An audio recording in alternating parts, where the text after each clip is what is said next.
Hi, welcome to UKMFA. My name is Ian Humphreys and welcome to another one of our broadcasts. And today I'm talking to Adam Rowland. Now, Adam Rowland took the vaccine like a lot of other people did for perfectly good reasons. He was a perfectly fit man working all over the world as a physiotherapist and trainer. Very, very, very fit man. And then everything unfortunately went wrong. Rather than me go into details, why don't we just go over and have a chat with Adam right now. Welcome to another broadcast by the UK Medical Freedom Alliance, the UK's most recognised and respected organisation advocating for every individual's right to informed consent, bodily autonomy and medical choice. We are the UK's voice of ethical medicine. So, Adam, thanks so much for joining me. I'm really, really grateful. It's an absolute pleasure to meet you. Your name has been sort of bandied around. I think we've known about you for quite some time. Never had the opportunity to catch up with you. So it's a real pleasure. And probably it's well timed as well, considering we've just had the Module 4 of the COVID inquiry. And, all the stories that we would have liked to have seen actually presented there, they just weren't. They didn't go into any detail as far as I can see. So we would be honoured to have your story. So maybe first of all, just tell me a bit about you and sort of prior to the problems that you've had as a result of injections. What sort of guy were you before that? What were you up to? Yeah, Ian. So I was really lucky.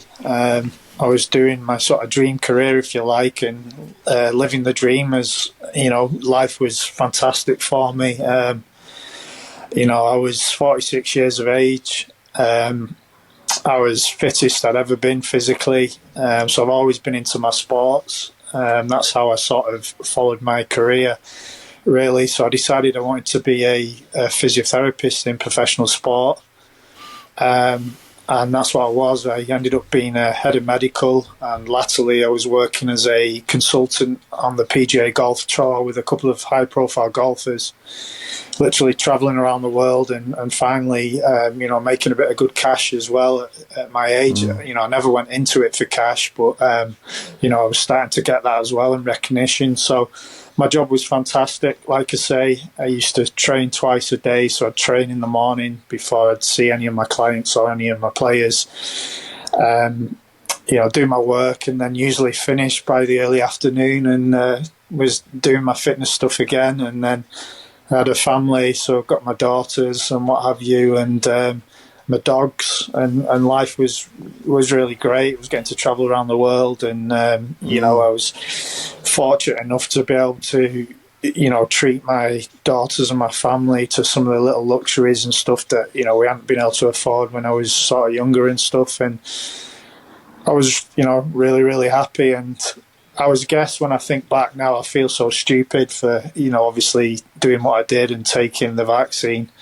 Especially because, I was looking after some high profile people, and, before I'd actually do anything intervention with them of any description, I would really research it till because it could make or break your career kind of thing if you made one bad decision. So if it would have been for them, I would have really researched it. But I guess I was just in a comfort zone with my life that I was really, really busy. I'd come back to the UK, so I was out in the USA in March 2020, and then Trump closed the borders and I came back to the UK. I got special dispensation then to go back to the US in May 2020 because of my my job role. And then, I guess just being at home and lockdown didn't bother me one little bit. The weather was great. I was going out for walks. I was still doing my fitness training in the house, doing circuit training in the backyard and stuff like that. And I was enjoying spending time with the family.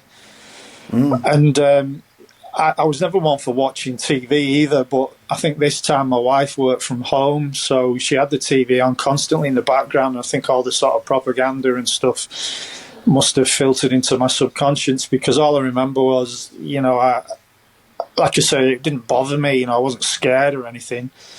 I just remember, get this vaccine, protect grandma, protect all your loved ones and all that. And I also needed it to travel for my job as well. So for me, I didn't even pay it a second thought. I just thought, this vaccine, they're saying it's safe and effective. And yeah, I just went and got it. And unfortunately, I started to experience quite significant problems, but I didn't know what they were. I'd never been sick really in my life.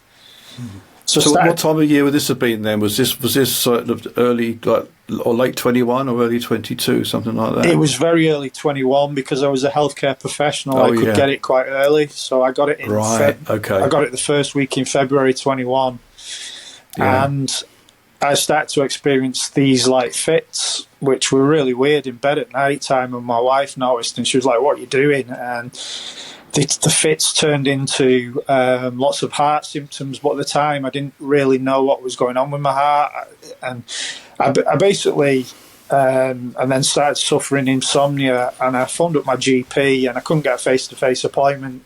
And he said, "Oh, it sounds like panic attacks, nocturnal panic attacks," which I'd never had a panic attack in my life, so I didn't know. You don't sound like the right sort of fella for that, to be honest. Right. Well, I didn't have a clue, what it was, and I never had one, so I just took his word for it, kind of thing. And he gave me some sleeping tablets and some antidepressants, which made it even worse. So I chucked them in the bin after I gave up after about 3 or 4 weeks. Mm. And so how soon after the jab was this then? But did you start to experience these symptoms? It was literally the week later. So after the jab, I was literally in bed for 3 days I've never even had flu, and it felt like the worst flu ever. I was literally shivering and sweating. So immediately after the jab, so sorry to wind you back a little bit, but when you had the jab, did they give you the 15 minutes sit down, wait before you go and all that kind of thing, or not? Yeah, they did. So the reason why I'm smiling is they never offered me any consent or anything, but they did offer me that. But I was one of those guys, Ian, that I was always 100 mile an hour, really busy in my career and my time. So I was like, I feel fine. Why do I need to sit for 15 minutes? So I told them that I was going to the toilet and just sneaked out the back and went. Oh, okay, fair enough. But I'm gathering they didn't give you any written information then, and they didn't explain to you that... I didn't get anything. Yeah. I didn't even get... I've since researched and I've found there was it's still online, a standard NHS consent form. Yeah. And there's literally no consent on it. It directs you to a website. Okay. Yeah. So you've already... Yeah, by then you've already taken it anyway. Yeah. Yeah, and then the fatal mistake was, sorry to interrupt you, was... It's all right. So I had those issues with my heart, which I didn't know what they were, which were like palpitations and arrhythmia, which we subsequently found out. And I was having these fits. But I really believe if I'd only had one of the vaccines that I probably would have recovered quite a lot. It was when I had the second one, which my world literally just fell to pieces, yeah. So how long after the first one was this second jab? So the second one was actually the beginning of May, so it would have been 3 months, yeah. So this before you went back to America, or was that before the previous May? Sorry, this was the next. This was in 2021, so it's a whole year later. Yeah, by this time, to go back to America, you had to be fully vaccinated if you was a foreign national. Yeah. And was that what pushed you into doing it?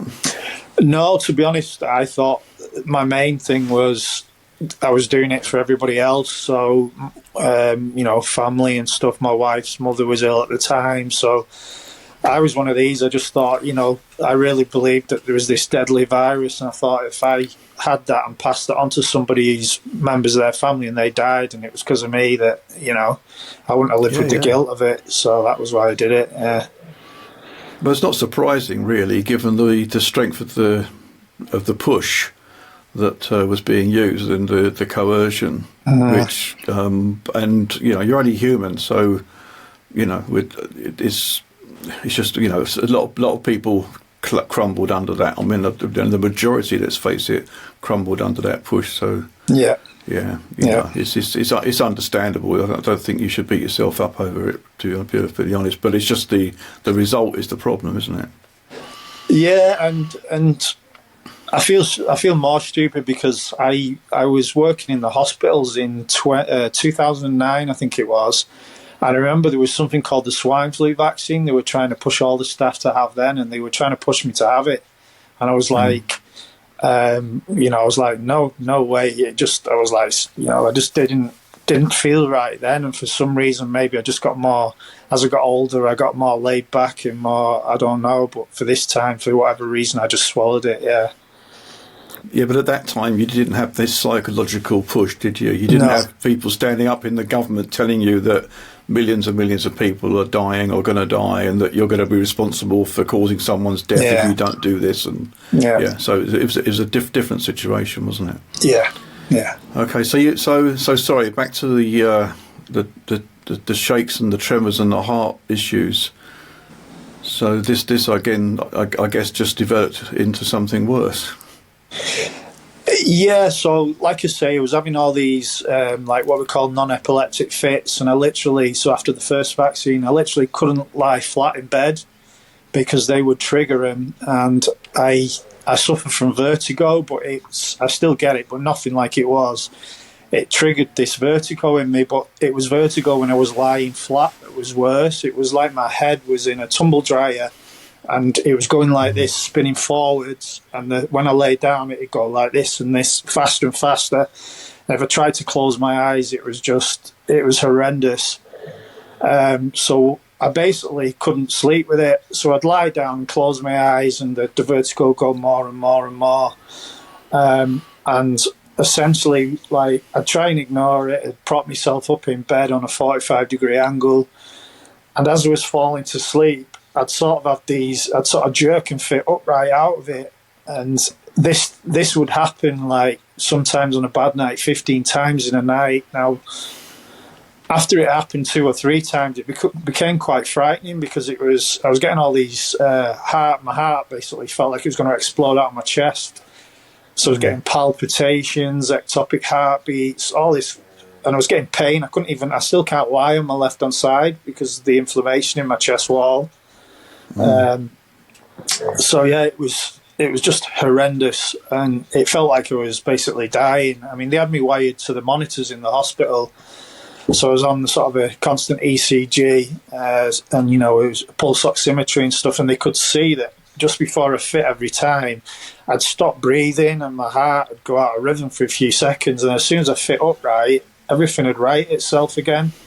So it was some kind of sort of weird autonomic reaction from my body. And to be honest with you, those have only just settled down this last year, and I've got it down to probably, it's only happening a couple of times a month now, but literally up until last year, like even in 2023, I couldn't lie. I wasn't sleeping for 5 nights at a time. I didn't sleep for up to 5 nights because every time I lay down, I used to get a fit. So it was just horrendous. But that was only just part of it. That was only part of it. So that happened after the first vaccine, and then I had the second vaccine in May, and immediately developed significant chest pain. And I actually passed out a couple of times. I just felt dizzy. One time was in work. One time was at home when I'd been working on my computer.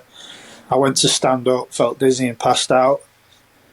So off the back of that, I basically, I'd been complaining to my GP, getting nowhere. So I phoned up a cardiologist that I knew from work, basically, that I used to work with. And so I told him what had been going on. I just said, look, my doctor's saying it's panic attacks and anxiety. I said, I've had that vaccine. I just feel absolutely awful. And he said, well, it probably is anxiety, but he said, pop along to the hospital and I'll put you on a monitor for 24 hours. And he did that. And he phoned me a couple of days later and he said, look, your heart's going into VT. So every time I was getting a dizzy spell, he told me to press a button and record it and write a little diary entry of it. So he looked at the ECG, he could see my heart, and that was when I was going dizzy. and he just basically said, you need a scan on your heart. He said, because something, your heart doesn't go into VT for no reason. He said it can be quite dangerous. So he told me, he gave me some pictures of my scan, and he said, I'll order you pictures of the ECG, and he said, I'm going to order an MRI of your heart. You could have something going on with your heart. He said, in the meantime, if anything happens, he said, you must call an ambulance or go to the hospital and show them this. And literally a few days later, I had another really bad episode, and I called the ambulance, showed them what happened, and then they actually took me and kept me in hospital then on ACU. I wasn't allowed to get out of bed. He had like 3 nurses to my bed, and they took it very seriously because they could see what was going on. So there was a bit of evidence finally of what the vaccine had done to me. Find out more about the UK Medical Freedom Alliance on our website. That's at ukmedfreedom.org. That's ukmedfreedom.org, where you'll find all the information you need around open letters, our campaigns, our legal template letters, and of course, even these podcasts. You'll find details of the latest one, and you'll be able to access the previous ones too via the links there. Find out more about our team. Sign up for our newsletter. It's all there, and you can even donate too. Just for those that don't know that are watching, VT, what's VT? Yeah, so it's ventricular tachycardia. So obviously with the heart, there's different areas of the heart, and the ventricles are sort of at the bottom, and the big chambers, if you like, that fill with blood. And you've got your left and right ventricle that one side sort of gets the oxygenated blood and pumps it around your body.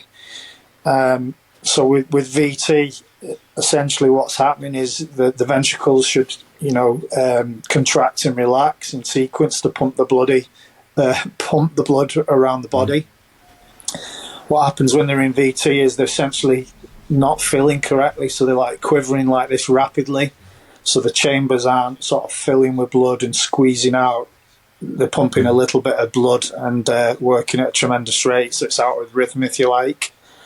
So, yeah. Okay. All right, so they've got you in hospital. They're monitoring your making diary entries. And was your condition still worsening? No, so my condition in hospital bamboozled them. They said to me, because I was so fitty and my resting heart rate at that time was in the 30s. Yeah. So they tried to put me on a beta blocker to stop it going into the rhythm, but it actually dropped my heart rate dangerously too low, so that didn't work. So at the time I was in the hospital, I said to him, look, I've only had that vaccine last week. I said, it's got to be that vaccine. I said, come to think, I've been having trouble now since the first vaccine. And, I didn't have chest pain immediately after the first. So I told him, I said, it's got to be that vaccine. So they did listen to me, but I subsequently found out that they never actually entered it into what we were talking about when I was saying the vaccine, and they listened. They didn't enter it into my medical records, but they did talk about it with me. So they immediately started looking for blood clots. So they were scanning for blood clots in my lungs and didn't find any. So they then turned around after a week and said to me, we think you've got something called Brugada syndrome with your heart. It's what a lot of athletes get, and it can cause sudden death. So this was a local hospital, so they sent my ECGs off to a specialist heart hospital to look at and said, we don't know what's going on with this guy. So they basically came back and said, well, we don't think he's going to drop dead, but he needs to be seen in the next couple of weeks over here, and we'll get that scan done over here, because they didn't have an MRI. They couldn't do a cardiac MRI at my local hospital. So they just said to me, you're probably going to end up with an ablation of your heart to stop it going out of rhythm, and discharged me. Cut a long story short, I went to see them at the specialist heart hospital. They scanned my heart, no sign of myocarditis or anything like that, and they basically just said, right, they did a 2-week ECG then, and said, actually, we don't think it's happening enough to do an ablation at this stage. We'll see how you get on. And they then started to query adrenal tumour. because they were trying to think of other reasons why my heart was going out of rhythm. So basically sent me for a load of tests for that, found nothing, and then were like basically discharging me. But then at the same time, my health was just going. I was getting a whole host of other symptoms by this point, and almost every week I was getting new symptoms, and my health was going downhill dramatically. So I was basically on the phone to my GP then probably twice a week. So at this stage I had yellow eyeballs, double vision, I just lost my vision overnight, tinnitus, like I say, my skin was all yellow. Literally I started to experience full body fasciculations, which basically full body twitching and spasming of my muscles. They were literally going 24/7, so you could just sit and look at me and all my muscles were rippling away like this. I was getting all kinds of nerve pains in my chest, my arms and my legs. And then I woke up one day and it was like just below my knees. It was just horrendous pains below my knees, and I thought, like, what's going on? Just horrendous nerve pains which have never really left me, and all this stuff's basically progressed over the next 12 months, which led to me collapsing 12 months later. There's very similar symptoms that we've heard from others, and I know obviously others in in your groups and things, but it's amazing how similar some of these symptoms are. Yeah. I mean, if somebody told me, I've forgotten a lot of the stuff and tried to blank it out because I just want to move on with my life. But if somebody told me the stuff that I've experienced and what I experienced, like, I probably wouldn't believe them that it was possible. It's so bizarre. It affects everything in your body. I've got literally affects everything in your body. And to be honest, I don't know whether I'm one of the lucky ones, Ian, that because of my background, I kept pushing the NHS, and every time when they kept saying, "Oh, we can't find anything," "Oh, we don't know," I kept saying, "Well, this isn't good enough. You've not ruled this out." And I said, "I want you to do this scan, or I want these," and I gave them reasons why they needed to be done, and made it difficult for them to say no. So, all my stuff's been documented that it is the vaccine, and I've had, a ridiculous number of scans. I think it was 28 when I've counted up last. I'm still getting lots of tests and stuff, and I've come to terms with the NHS can't help us. However, the reason why I'm doing it is, I want it all documenting for, just for the records, really, for the sort of, it's probably not going to make any difference in my lifetime, but maybe in my daughter's, that there's a legal record of everything that's gone on, because they're definitely playing games. They try and play games with me, and like I say, I've figured out that they try not to put things on my records, and I have to insist that they go on my records and put it in writing until they eventually put it on my records. So it's well, this is you shouldn't have to be doing that, and as you say, because of your background, you had the impetus to get in there and make them react, but so many others won't have had that, and they would have probably been gaslit or blindsided, whatever way you want to put it, but they would have been just told to go away, and it's not something that hospitals can treat, and it's just one of those things and all that kind of stuff, which we've heard many times before. So in a way you're lucky, but not sure lucky is quite the right phrase, really. No. Okay, so where are we now, do you think, as far as you're concerned? Is your health improving at all, or is it kind of plateaued out? So I would say it's plateaued out, but it's plateaued out to an improvement. So this sounds dramatic, and you'll have heard this before off people, but I'll try and explain my own take on it. But for the first time this year, I feel like, I don't want to jinx it, but I feel like I'm not going to die imminently. And I know that sounds dramatic, but all last year's, even I was having so many days and so many episodes where you literally think, when my heart's doing what it's doing, I'm thinking, right, is this going to be my last night? Is this my last day? And that's literally probably how a lot of us live.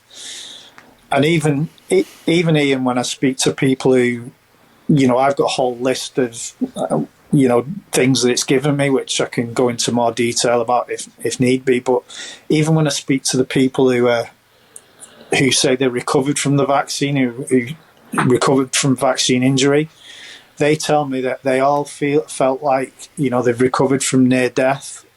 And then when I speak to them, none of them have actually got any tests or any medical evidence to prove that the vaccine's actually done any damage to them. So I'm not disputing what they're saying, but I think anyone injured by the vaccine experiences the same symptoms. That I just believe some people are lucky because they're more transient and they recover, and in other people, unfortunately, it does a bit more damage. Maybe, and well, it's not surprising, and the psychological impact is huge, isn't it? Yeah. But the fact that you are feeling better, I mean, it's really great to hear that. And fingers crossed, maybe things can improve over time. But the other thing that strikes me as well is that you being kind of a super fit guy, it does seem that those that are super fit seem to have been hit quite hard. I don't know whether that is something that you can confirm or deny, but when we've seen some of the footballers and other athletes around the world that have sort of suddenly collapsed after these jabs, I wonder, is there something in that? The only thing that I can think of, again, I feel a bit stupid, but the day I had both vaccines, because I did my normal stuff. So, for instance, I was working temporary back in rugby league as well, so I hadn't just jumped back to go to America after they said that you have to be vaccinated. So every morning I used to, before the players, so about 6:37 in the morning, I used to jump on the rowing machine and I'd do 5k and I'd do it in like 18 minutes 30 or whatever. So the days that I had the vaccine, like for me on a rowing machine like that, I'm pushing myself and my heart rate's going through the roof, and I'm literally, I'm pushing myself to my maximum. So I've done that on the days that I've had the vaccine as normal. So I think that I've spread this stuff all around my body. I couldn't have spread it even more. So I think that's contributed to it. It's just a bit of a guess, but I don't think that's helped. Well, it's possible, isn't it? I suppose it would go around the body quicker than someone who's, lazy, comes home, puts their feet up and has a, cup of coffee and a biscuit. I just think your immune system, when you're pushing your body, you're taxing your body and stressing your body. So it's all stress to the body. So like you say, I think if you come home, have a cup of tea and a biscuit and take it easy for a few days, it's more likely to stay in the area, and, your body can attack it and hopefully get rid of it. But I don't know, maybe possibly. That's one reason. Please sign up to receive our newsletter and you'll be notified of UK MFA campaigns, open letters, calls to action and any important updates. You can do this on our website at ukmedfreedom.org. That's ukmedfreedom.org. I suppose this will all come out at some point once some real investigations are done. But who knows? So, okay, so how do you feel about the future now then for you? What does that look like? Yeah, Ian, so because of my diagnoses on paper aren't great, and also because of what's happened to me, it's really mentally, I really struggle. And when I say struggle, I can get in a very, very dark place. So because I've lost everything, I now live with my disabled mother. I don't own anything. Everything I've worked for is gone. I can't provide for my kids. Was this because you were self-employed with your? Yeah. So everything was a contract, I guess. Yeah, I worked for myself. I was a consultant. Yeah. And I was with my wife, and we, not just this, but this put a tremendous extra burden on it, and we split up. So. Yeah, when I think about everything in the past, and I'm grateful because I had such a great life before, but literally everything I've lost, it breaks my heart. I miss my family, I miss being with my wife, and and I miss going to work, and I miss just the life I had. So it breaks my heart. And then, obviously, like I say, the pain and suffering, what I live through day to day, and up until this year, thinking I was going to sort of, maybe die every, frequently. It's pretty scary. And the trouble is, like now, is I'd like to think one day that I could do some sort of work again. I'll never be able to do my old work, but even as a taxi driver or something like that, anything to to get me out and keep me busy. But the reality is, it's a bit of a dream of grandeur and a bit of delusion. So my health still is a million miles off being able to do that, but that's the goal. So what I have to do is I just live each day in the moment, and I try not to think about the future, because when I try and plan the future, like I say, my health comes and bites me on the ass. So like say if you offered me a job or something and you said to me, right, come on, let's do this part-time work Monday to Friday, 9 till whatever, dinner time or whatever, I never know how I'm going to be. So I could have a horrendous night and I could be out of action. So at the moment, so obviously I'm going off on a tangent here, but my main problems are, I got told I'm in heart failure in June, which has progressed. So they've looked at the scans. So I wasn't in heart failure before, so I've got to have another scan for that to see whether, it's getting worse or it's staying the same. And then when they did my muscle biopsies, they found quite a number of things on my muscle biopsies. So I've got basically untreatable muscle disease, which is progressive, which, because it's come from the vaccine, might be better. So what I mean by that is, the muscle disease that they thought I had, I could literally live another year. I could live 6 weeks. It could, turn that quick, or I could live for 15 years. The likelihood is I could live for 15 years with it.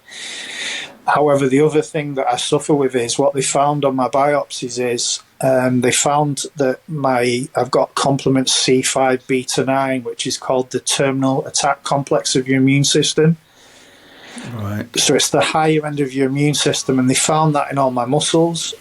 So basically my own body is attacking itself, but in quite an aggressive way. So they actually admitted to me that there's lots of studies on this, so the doctors were aware. So when they looked at the biopsy results, they said this is the same as what they saw in the deceased from COVID.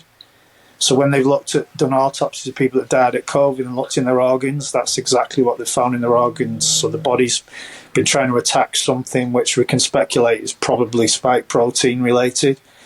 So this is still going on for me. So in answer to your question, I'm telling you I'm a lot better, and I am, but every 3 to 5 weeks, I go through a cycle where I wake up, I lose feeling from the waist down, and I lose the ability to walk outside the house. I can just about walk in the house. And then these attacks can last anywhere between 7 to 14 days, and then it sort of settles back down and I get what I am today. My health's a bit better again. So they've offered me like a low dose chemotherapy because they don't know what to stop it, but I've refused that at the moment. So that's where I am up to with my health. So I just live day to day basically and try and forget about it. So what I've done since, on my journey of this happening to me and everything, I don't really trust pharmaceuticals anymore and what they're telling me, because I've paid for private tests that show that I've still got lots of spike protein in my body, and they're speculating whether I'm still making it. It looks like I am, but they can't 100% prove that yet. So I take these tests to the NHS, and of course they're just like, we don't know how to treat this. It could be 10 years or longer.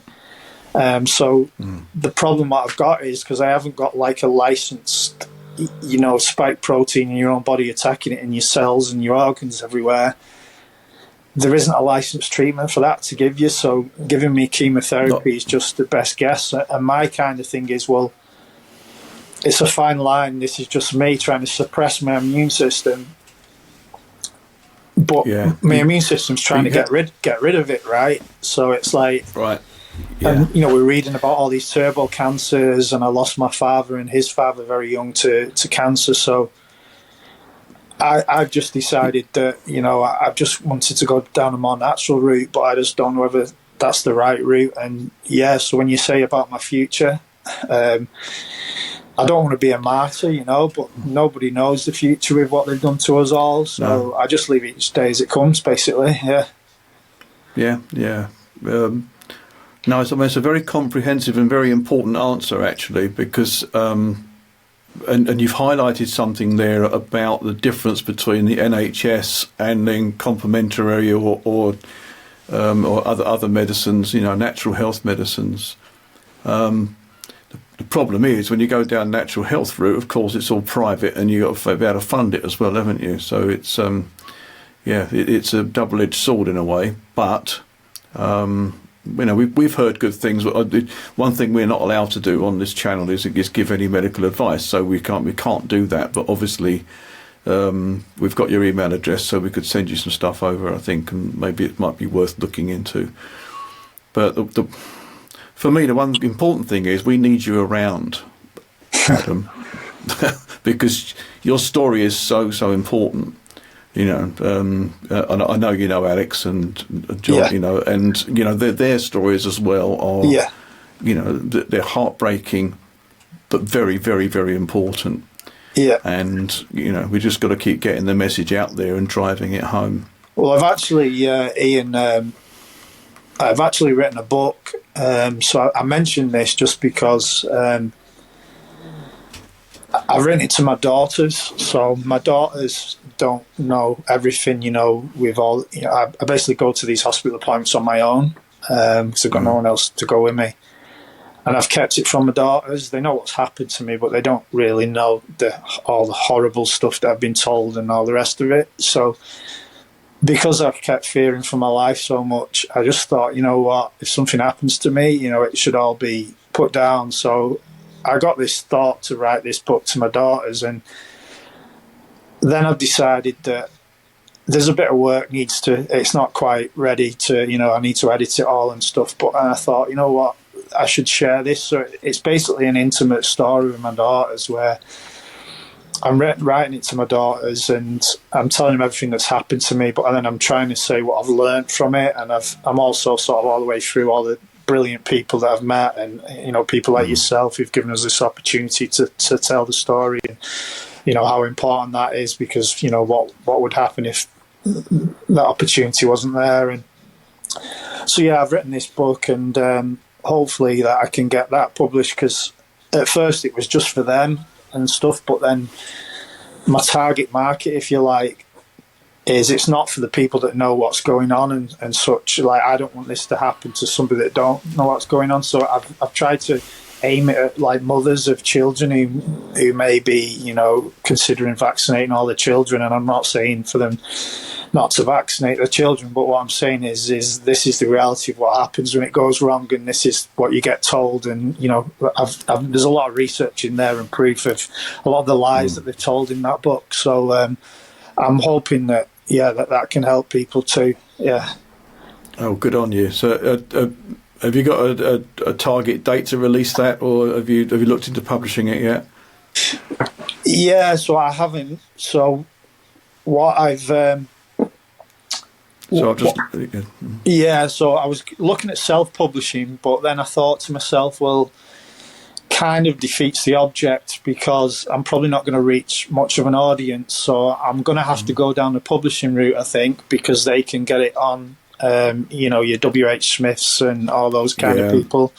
Because it's there's no point preaching to the choir kind of thing, and that's what it's about for me. So I'm being told it's going to be a good 6 to 9 months, unfortunately, for that process, because of the way that stores make orders, and I've got to go through all these sort of proofreaders and people like that to give me some feedback first. So it is quite a long way off, even though I've finished writing it. Yeah.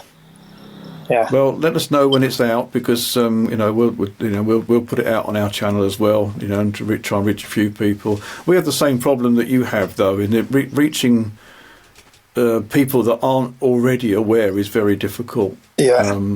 and for one reason or another, there is what I know Asim Malhotra called the willful blindness. They just don't want to see it. They don't want to know. I kind of understand it, but I do think that at some point a lot of this information is going to spill out, and then the psychological impact on people is going to be quite heavy. Yeah. When they realise what actually has happened, truthfully, what has really happened, it's going to be a difficult thing for people to get to grips with. Yeah, I hope so. And what I do is every time I go out, so I don't really go out many places, although this year I've been out for coffee with friends and things like that. But every time I go out to a hospital appointment, I engage the receptionist, every single nurse. I engage people in the waiting room, and I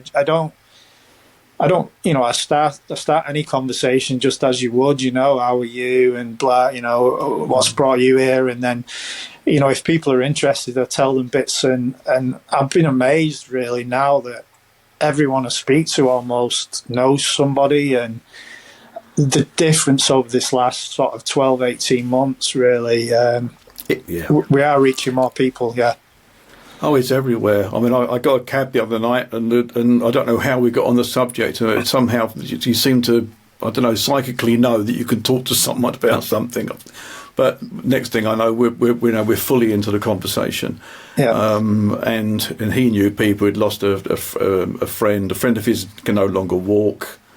It was so much of it. And so yeah. So someone else wants to join in the conversation. That's Somebody's good. come to my front door. Sorry about Okay. that. So no, it's all right. Don't worry. yeah. Okay.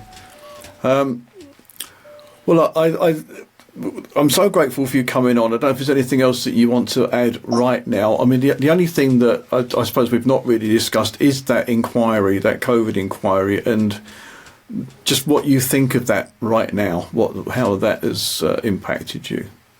Yeah. So I might be a bad person to answer this question, Ian, but I'll tell you how it's affected me. I'm absolutely furious about it, Ian. So I've tried to maintain and be quite as balanced as I can, but after 4 years of this, the way that it's affected me is it's too traumatic and painful for me to watch it, so I can only watch it in bits and pieces.